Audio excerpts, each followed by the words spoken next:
Good evening. Good evening. How are you doing? Very happy now that we've met. May the listener get to know who you are and what you do and what you think about African women and ICT in general.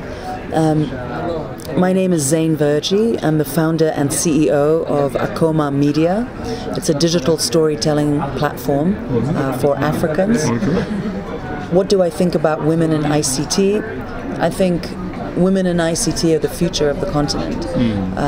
I think that empowering women to learn coding, to learn how to build user experiences, design, understand technology, the back end and the front end is going to be transformational.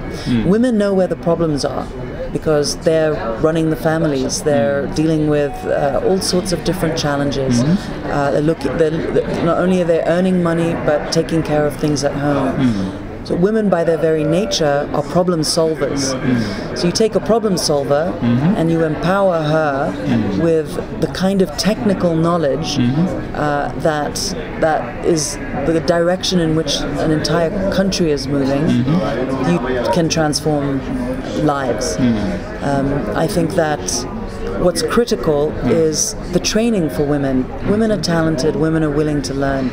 Young women are passionate about technology. They have mobile phones, they are communicating either on feature phones and they will communicate on smartphones.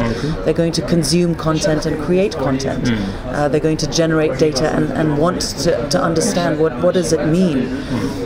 So I think that our governments, the private sector, and our societies should support young women who are talented but don't always have the access or the ability to learn non-typical fields of information, such as the technology sector. From your experience being in the States, how do you see the digital environment sector in the States for women and in Africa?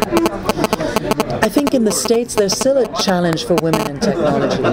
Yeah, I think that a lot of the debate centers around why we don't have enough women in tech, why women in tech need to prove it more, or to be like men, or to have the kind of same salaries or promotions. So women in the United States, the technology sector, have their own issues that are different.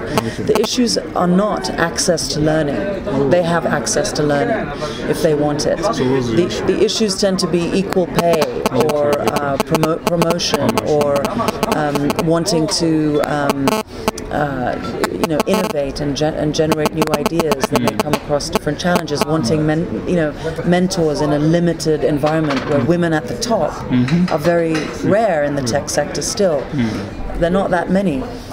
So whereas women in Africa have different challenges, but there's still a problem. And the challenge is access to learning, cultural aspects where women may not want to learn about technology if there's a room full of boys, for example, right? They may feel like, maybe culturally we should defer to the boys.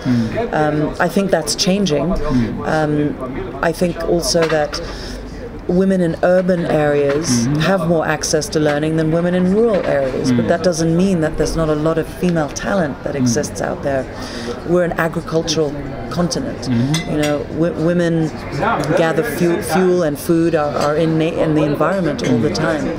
So why not empower a young girl who is savvy and wanting to learn, who has a phone, to understand her environment, agriculture, for example, and partner that with technology and give her the ability to solve problems in that sector, and she could innovate the next big thing that could be transformational for the biggest sector on the continent. So I think access is to learning and skill is the issue here. So from what you've said, basically the future is bright. Is what you've seen? I think the future is bright for African women. I think it's the decade of the African woman, frankly. Really? I think that in all sectors, not just technology, African women are coming off as leaders, as innovators, as breaking stereotypes, breaking glass ceilings, designing missiles, in ballets, changing, transforming the landscape of social media, in so many different sectors. So I think that given the talent that exists, if women are given the opportunities, I think the future would be a phenomenal. Thank you very much for your time. Thank you. You're welcome. Anytime.